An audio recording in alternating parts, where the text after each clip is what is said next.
Thank you for staying with us. The World News at 6 begins with media stakeholders advising broadcasters to always follow laid down rules and regulations of the NBC Code to avoid fines. This was endorsed by the erstwhile Zonal Director of the National Broadcasting Commission, NBC, Dr. Chibuike Vincent Ogwumike, at his sent forth an appreciation party held today at the Airport Golden Tulip Hotels in Lagos. He urged the broadcasters to be responsible enough in the discharge of their duties in order to be able to hold the government accountable. Now, in a brief interview with our news correspondent, the former Zonal Director of the NBC in Lagos, Dr. Chibuike Vincent Ogwumike, speaks on his service time in Lagos, expectations for the next Zonal Director, and the court judgment stating that the NBC has no right to fine broadcast stations. Let's take a listen to him.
My name is Dr. Chibuike Vincent Ogwumike, the erstwhile Zonal Director, National Broadcasting Commission, Lagos, presently the Director of Special Duties, National Broadcasting Commission, Abuja.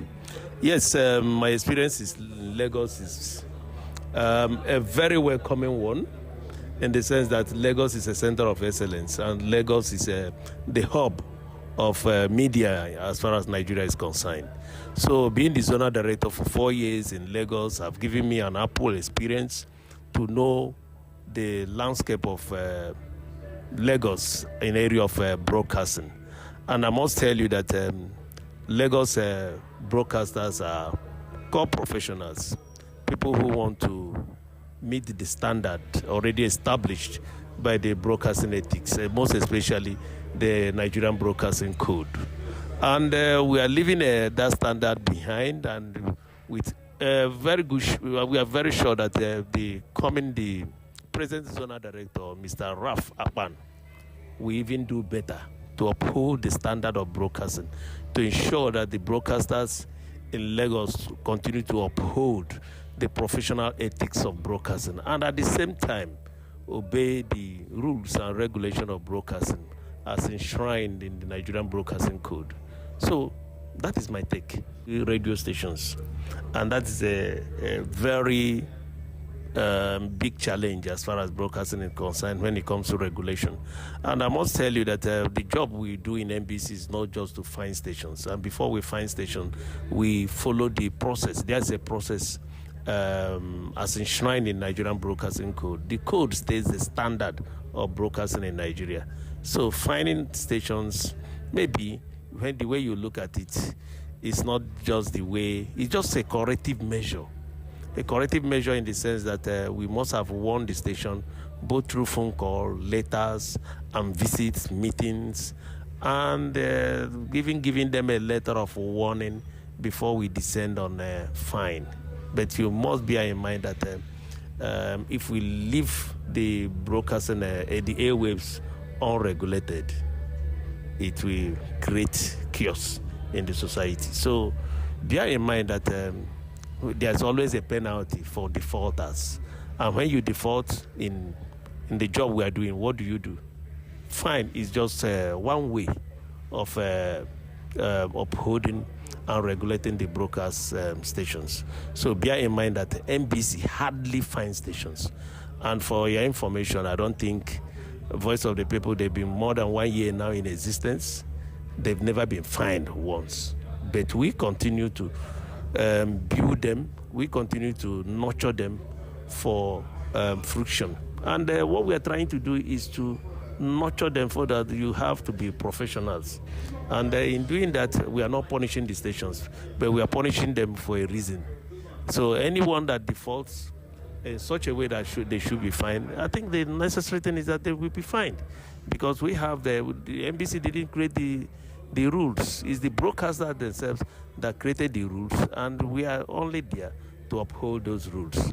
So bear in mind that NBC don't just find stations, and we try as much as possible to nurture the stations to ensure that the stations play the role that they're supposed to play in the society. You know, when you play that role of holding the government accountable, you yourself must be responsible enough to hold another person accountable.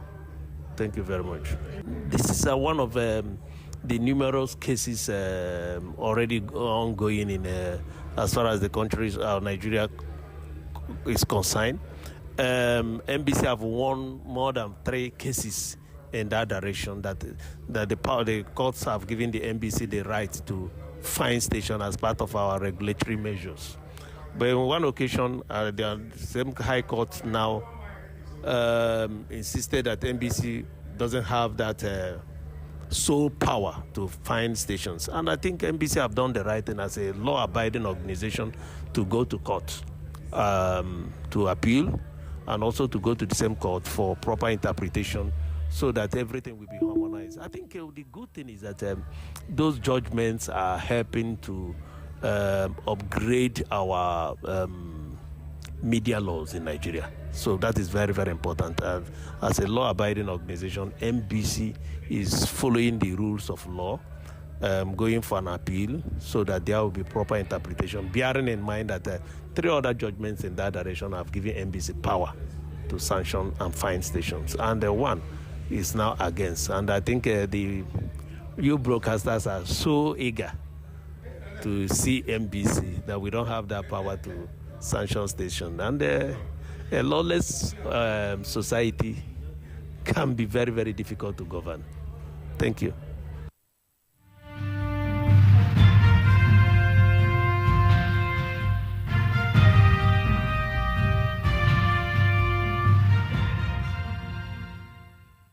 Meanwhile, the Lamidi Apapa faction of the Labour Party has lamented over its choice of Peter Obi as its presidential candidate in the 2023 elections.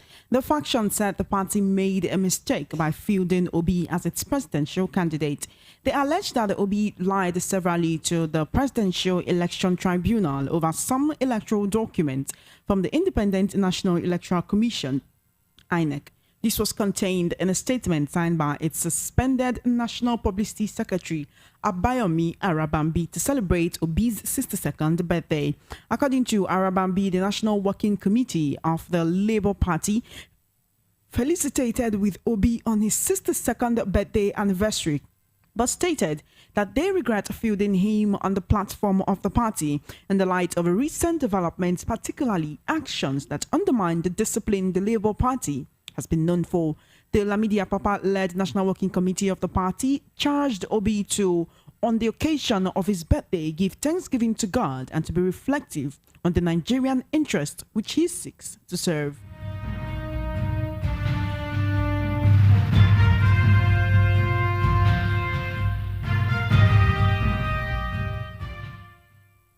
In the meantime, the National Association of University Students has threatened to embark on a mass protest against the recent hike in tuition fees in tertiary institutions and government schools across the country. In a statement issued today and signed by the NAUS chairman Erubami Ayobami and its national deputy president Babalola Daniel, you will recall that the management of the University of Lagos Unilag Akoka has reportedly increased the fees for undergraduate students in the institution. This was contained in a statement dated July 20th by the Senior Staff Association of Nigerian Universities, UNILAC branch, following a meeting with the top management staff. The students of the institution previously paid 19,000 naira, but the management has fixed new fees at 190,000 naira, 250 kobo for students studying medicine, while for courses that require laboratory and studio, students are to pay 140,250 naira. Also, the federal government, through the Federal Ministry of Education, has increased the school fees of new students into federal government colleges, otherwise known as federal unity colleges, to 100,000 naira. While assuring students of its commitment to protecting their interests at all times, the student body further urged the various higher institutions that have made plans to hike their school fees to reconsider their plans, as it will only have an adverse effect on the students. In judicial cases, the Federal High Court in Lagos has fixed Tuesday, 25th of July, for the arraignment of the suspended Governor of the Central Bank of Nigeria, CBN, Godwin Emefiele, on the charges of illegally possessing firearms and ammunition. The Department of State Service, DSS, which has been holding Emefiele in custody since June 10, had filed the charges on Thursday, July 13. The same day, a judge of the High Court of the Federal Capital Territory in Abuja gave the agency a one-week ultimatum to either charge him in court or to release him. The DSS had held Emefiele for over a month without charges until the July 13th ruling. The trial judge, Justice Nicholas Owebo of the Lagos Division of the Federal High Court, fixed July 25 for arraignment after he was assigned the case. In the newly filed case, the agency accused Emefiele of possessing a single-barrel shotgun without a license, an offense said to be contrary to Section 4 of the Firearms Act and punishable under Section 27, subsection 1b of the same Act. This charge is a downgrade of the much weightier allegations of terrorism financing and economic sabotage that the DSS had earlier leveled against the suspended CBN governor. Still in judicial cases, a former governor of Delta State, Chief James Ibori, has said he is ready to appeal the latest UK forfeiture judgment against him, saying that he was being persecuted by the British judge. The UK authorities reportedly launched proceedings to seize more than £101.5 million from Ibori, who had pleaded guilty to money laundering charges and served the sentence. Before the judgment was passed, there were reports that Ibori's lawyers had advised him to plead guilty in possible exchange for a lesser sentence. The senior prosecutor, Jonathan Kenna, told the court on Thursday that the total amount of money that should be confiscated from Ibori was £101.5 million. The lawyer further informed the court that Ibori risks a fresh 5 to 10 years prison sentence if he fails to forfeit this amount. This judgment comes 7 years after the former governor returned to Nigeria upon serving his jail time in a UK prison and has since maintained a low profile. Reacting to the latest UK order, Chief Ibori said that Judge Tomilson's ruling was difficult to understand and even harder to accept, having believed that justice and fairness would triumph hearing after hearing through the years. He said since 2005, when the British prosecutors had investigated his assets worldwide, he has had a restraining order in place on most of those assets, and they are well aware that the total monetary value of all of his assets is nowhere close to the sums that were the subject of the recent court order. In health, the Plateau state government today announced that 2 communities in the state have been hit by suspected cases of anthrax disease. The government disclosed this in a statement signed by the Director of Press and Public Affairs, Gyang Bere, and made available to journalists. The statement, which does not state the name of the affected communities, however, said the government had directed the epidemiology unit of the Ministry of Health and the veterinary unit of the Ministry of Agriculture to address the issues with every sense of urgency adding that samples had been taken to the National Veterinary Research Institute, VOM, for thorough assessment and further investigation. The statement further enjoined the members of the public to note that the risk of contracting human cases of anthrax increases with exposure to infected animals, their meat, or hides. The statement equally urged people to go about their normal activities and to report any strange signs or any unusual activities for swift intervention by the relevant authorities.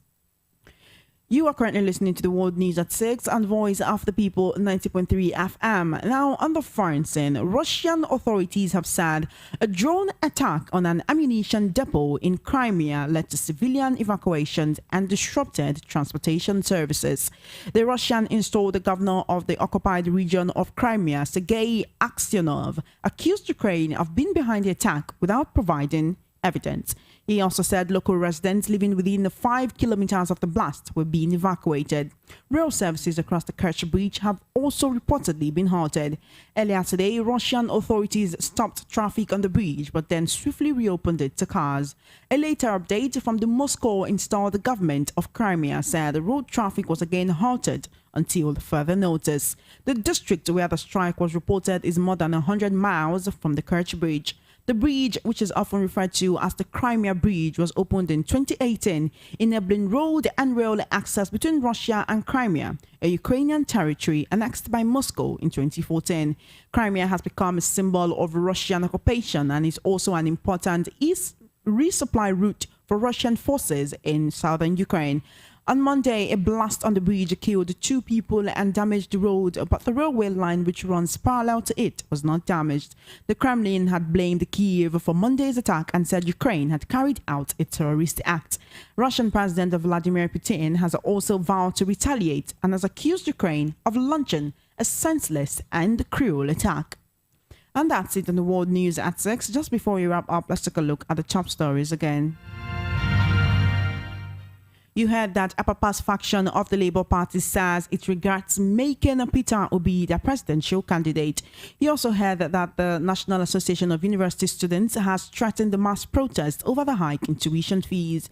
You heard that a court has fixed a date for Emefiele's arraignment and James Ibori moves to appeal latest UK forfeiture judgment on his assets. On the foreign scene, the Crimea Bridge has been closed after fuel depot is hit, according to Russia. And that's it on the World News at 6. My name is Ijeoma Innocent. Please follow our social media handles at VOP903FM. For coverage of your live event and brand news mentioned on our news bulletins, do send a mail to news@voiceofthepeople.ng. Good evening and thank you for listening.